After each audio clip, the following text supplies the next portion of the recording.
생각을 하고 관점을 바뀌니까 돈이 보이는 거예요. 미국 사람들은 왜 노후 때 되면 세계를 다니면서 여행하잖아요. 왜 그럴까요? 우리는 연금 가지고 노후 준비 안 됩니다. 물가를 못 따라잡습니다. 뭘 해야 되느냐? 정말 투자의 기제도 앞으로는 알 수가 없어요. 부동산도 마찬가지예요. 근데 한 가지 확신하는 건 뭐냐?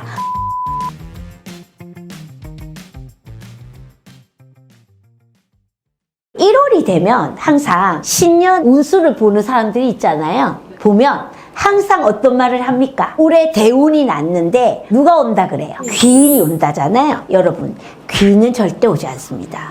귀인은 찾아가야 됩니다. 여러분들이 찾아야 돼요. 그렇게 한 결과 저는 지금까지 수많은 저를 도와주는 분들을 만나고 찾아가고 같이 함께하고 이렇게 하면서 드디어 제가 2007년도에 2만 명의 1등한 32세 최연소 보호망에 이르렀습니다.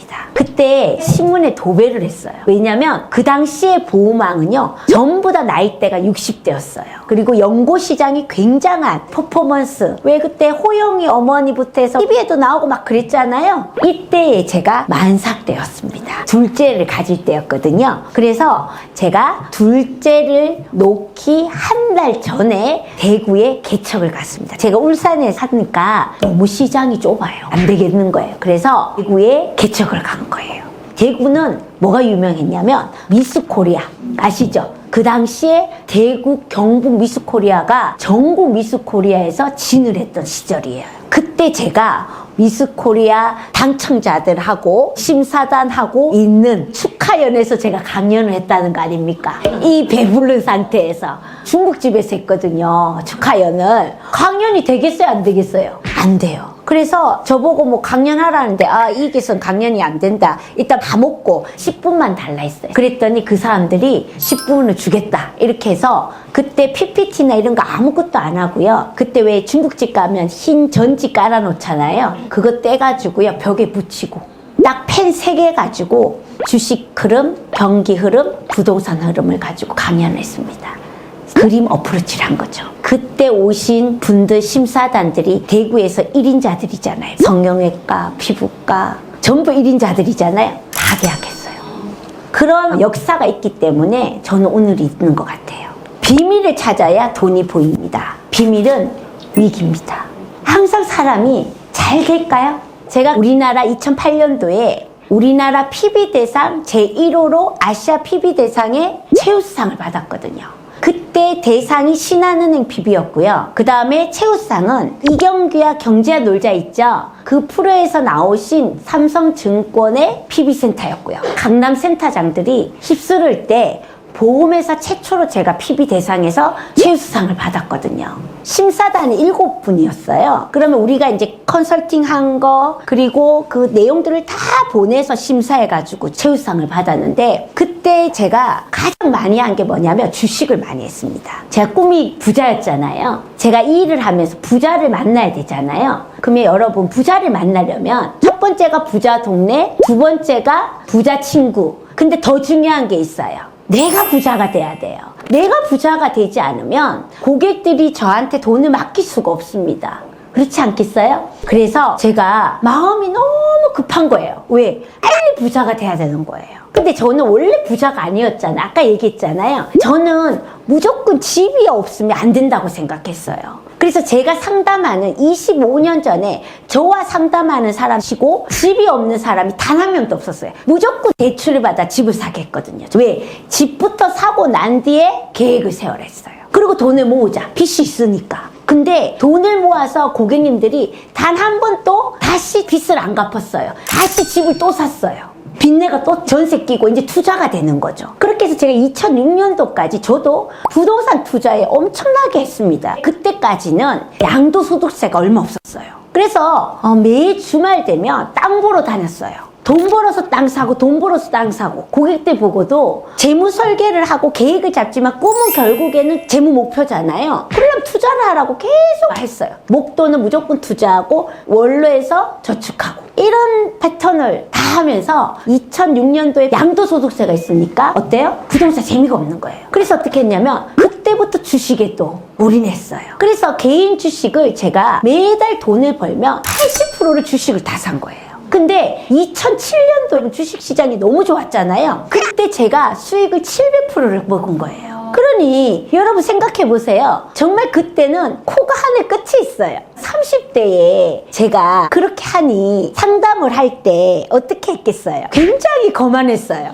지금 오히려 우리 고객님들이 너무 겸손하다 얘기해요. 근데 그때는 정말 못 모를 때 돈도 많이 벌죠. 하는 것마다 수익이 나죠. 이러니 고객을 만나면요 어떻게 했냐면 내 말만 들어라 이런 식이었어요. 아니 너무 겁대가리 없지 않아요? 그냥 내 말만 들어라. 말도 안 되잖아요. 근데 그렇게 하고 돌아다녔던 거예요. 그랬던 제가 금융위기 온 거예요. 그래서 정말 쫄딱 망했어요. 제가 정말 이때까지 밥 안 먹고 새벽까지 다니면서 안 쓰고 전 돈을 안 썼거든요. 벌어도 한 8, 90%를 모았거든요. 그랬던 제가 하루아침에 공중으로 휙 날아가 버렸어요.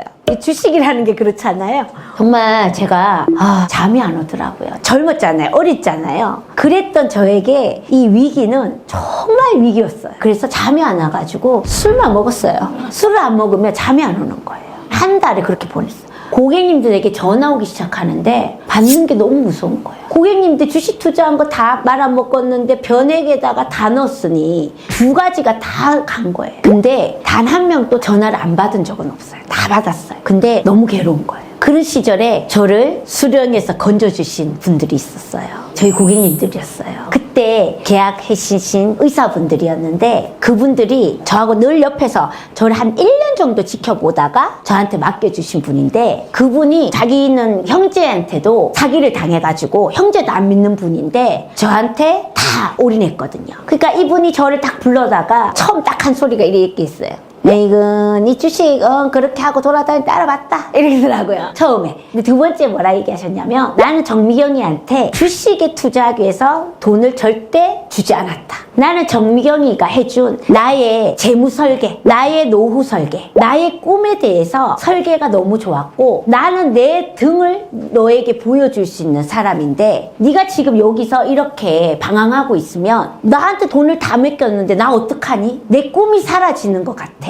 제발 정신 차려라. 네 일만 해. 이제 너가 하는 일만 하지 제발 엉뚱한 것 좀 하지 마라. 우리 그렇게 투자 안 해도 가만히 있어도 내 버는 것만 많이 벌어도 그거를 네가 안전하게만 보관만 해줘도 우리는 평생 먹고 살 수 있어. 근데 왜 굳이 그거를 뻥튀기 하려고 했느냐. 그래서 제가 그랬죠. 빨리 부자 돼야죠. 그랬어요. 아니야. 네가 정말로 성장이 되고 네 가치가 몸 가치가 올라가면 그럼 부자야. 나보고 그랬어요. 미국의 파이낸셜 플래너를 보고 꿈을 키운 정미경이가 좋아서 정미경이 70살이면 나 죽을 때 됐으니까 네 70살이 되면 나 죽을 거니까 너한테 돈을 맡겨도 되지 않느냐. 그래서 나 맡겼다는 거예요. 딱 그 말을 듣는 순간 야, 나 뭐 하고 있었지? 내 꿈은 그게 아니었잖아. 내 꿈은 원래 재무 설계였는데 파이낸셜 플래너였는데 나 왜 이렇게 일을 하고 있었지? 이렇게 딱 생각을 하고 관점을 바뀌니까 돈이 보이는 거예요.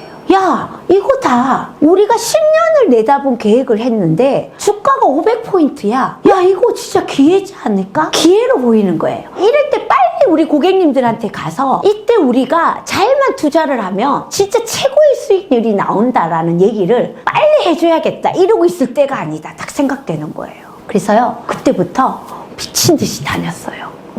여러분, 생각이 바뀌면요 내가 무엇을 해야 될지가 딱 나옵니다. 근데 내가 망했다 생각하니까 내가 어딘가에 갈 수가 없는 거예요. 자신감이 떨어져서. 근데 내가 생각이 바뀌니까 어떻게 되겠어요? 내가 너무 바빠요. 할 일이 너무 많아요. 그래서 제가 그때 다니면서 강연도 어떻게 했냐면 내가 이렇게가 망했다 했어요. 근데 고객님들이 다 그렇더라고요. 부자들이 다 그때 나처럼 투자를 다 해가지고 다 이제 산으로 가자 이랬어요. 근데 내가 그랬죠. 그거는 우리가 빚내서 한 게 아니니까 그냥 묻어두자. 대신 우리는 어떻게 하자? 우리는 우리의 일을 하자.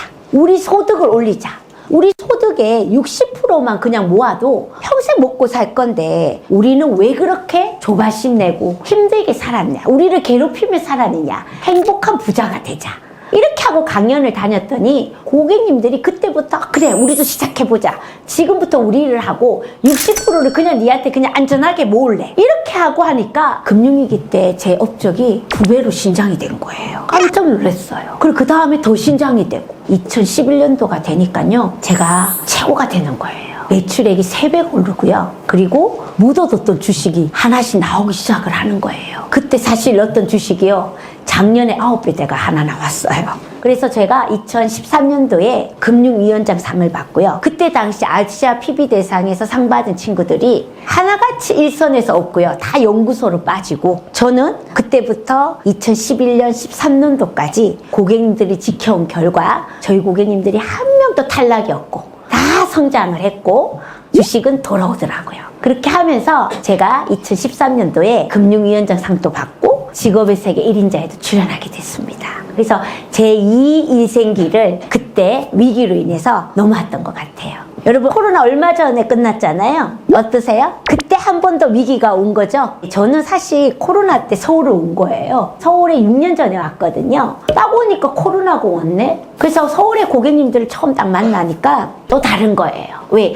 지방에서는 부동산에 관심이 없어요. 근데 서울은 다 부동산에 투자를 해요. 그리고 빚이 많아요. 그러니까 저희 직업을 좋아할 수가 없어요. 그래서 저는 그때 어떻게 했냐면 나는 그 당시만 하더라도 주식, 금융 그런 쪽으로 많았고 부동산은 사실 뭐 집 외에는 과거에 2006년도에 투자한 땅들밖에 없었거든요. 그런데 서울에 와보니까 제가 고객님들하고 같이 상담을 하려면 서울에 부동산이 있어야 되겠는 거예요. 그래서 코로나 때 저 부동산 주었잖아요, 계속. 왜? 코로나가 오니까 지방에 있는 고객님들이 오지 말라는 거예요. 서울 사람 오지 말라는 거예요. 코로나라고 오지 말아요. 그래서 그때 저는 또 한 번의 기회가 왔던 것 같아요. 이제는 뭐냐, 세무적인 부분으로 가져가야겠다. 어차피 재무설계의 끝은 결국 상속입니다. 여러분들 제가 팁을 하나 주자면 재무설계에 있어서는 가장 큰 핵심 가치가 뭐였느냐면 여러분들이 매달 나는 얼마가 죽을 때까지 나오면 행복하다 라는 기준이 있어야 됩니다. 이게 행복한 부자예요. 자, 지금 한 달에 3천만 원씩 준다. 내가 받는다. 어떨 것 같아요? 좋아요? 근데 여러분 3천만 원 버는 분도요 불안해요. 왜냐면 죽을 때까지 안 나오잖아요. 죽을 때까지 3천만 원 준다 하면 너무 행복해요. 근데 우리가 죽을 때까지 3천만 원씩 나올 수 없고 나는 언젠가는 돈을 못 벌 것이다 라고 생각하고 그리고 자녀들이 크거나 혹은 돈 쓸 때가 더 많아진다 생각하니까 항상 우리 가슴속은 빈 거예요. 그러니까 어떻게 하겠어요? 늘 500억대 있는 사람은 1000억대 만들어달라. 1000억 원 있는 사람은 3000 그거 관 속에 들고 들어갈 거냐. 제가 항상 물어요. 근데도 우리의 목표는 그렇게 되더라고요.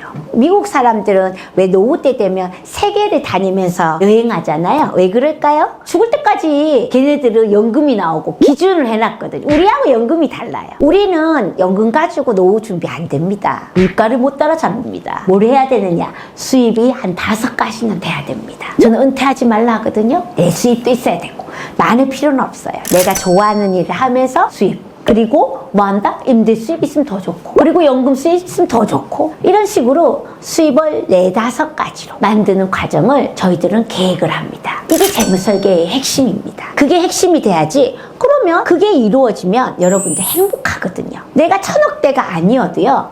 내가 쓰고자 하는 돈만 죽을 때까지 나오면 행복한 거예요. 제가 만나본 500억대 가졌는데도 너무 행복하지 않더라고요, 사람이.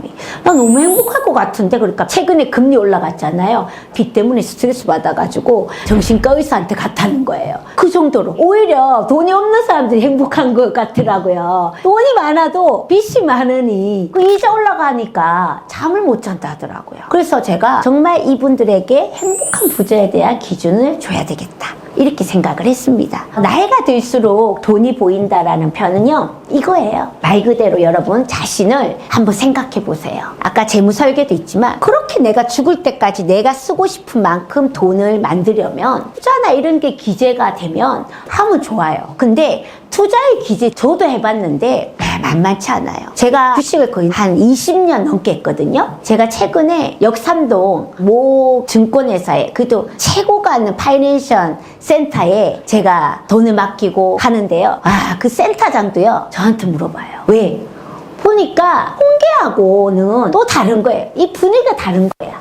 왜냐면 우리는 경험의 가치가 있지 않습니까? 그게 다른 거예요. 그래서 사실은 그런 투자를, 정말 투자의 기제도 앞으로는 알 수가 없어요. 부동산도 마찬가지예요. 근데 한 가지 확신하는 건 뭐냐? 내 자신의 수입을 올릴 수 있는 건 자신이 해야 되는 거예요. 저한테 투자를 해야 돼요. 제가 걸어다니는 중소기업이 왜 그렇겠어요? 25살에 연봉 1억을 찍고요. 지금까지 단 한 번도 떨어져 본 적이 없어요. 여러분, 제 연봉 지금은요, 상상에 맡길게요. 그래서 저는 여러분들에게 나이 들수록 우리가 돈이 모인다라는 얘기는 뭐냐면 내 자신의 가치를 그만큼 올리는 게 1번이다. 그래서 제가 작년부터 한 게 있어요. 여기 서울 와가지고요. 한 3년 전부터, 제가 6년 전에 제가 컨설팅 회사를 설립을 해가지고요. 지금은 아까 그 세무법인 다솔하고 웨이스 매니저 센터도 운영을 하지만 제가 정미경 제 이름을 들고 교육센터를 또 운영을 하고 있습니다. 그래서 JS 저희가 4기까지 제가 교육을 가리키고 또 이제 재테크라든지 재무설계라든지 그 다음에 실질적인 저희들 컨설팅 하는 것들을 가리키는 일을 해서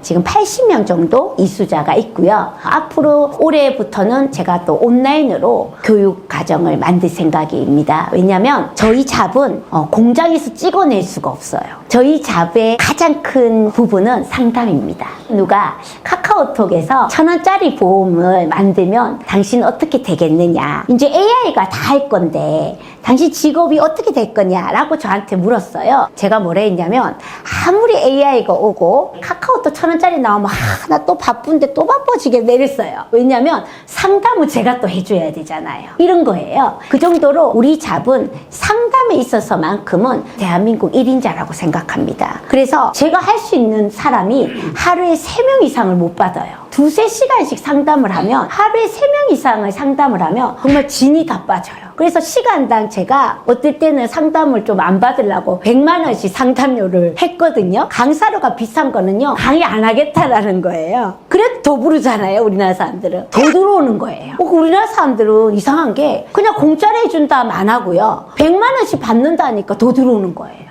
그래서 이제는 상담료를 1,000만 원씩 받아야 되나? 그럼 더 들어올까? 이럴 정도로. 그래서 저는 항상 함께 멀립니다. 저 혼자 이 잡을 다 대중화를 시킬 수가 없거든요. 그래서 저와 같이 하는 친구들에게 정말 함께 멀리 가자. 그리고 여러분들 부자를 함께 멀리, 다 부자, 대한민국 모든 국민들이 행복한 부자가 될 때까지 제가 이 자리에서 함께 하겠습니다. 감사합니다.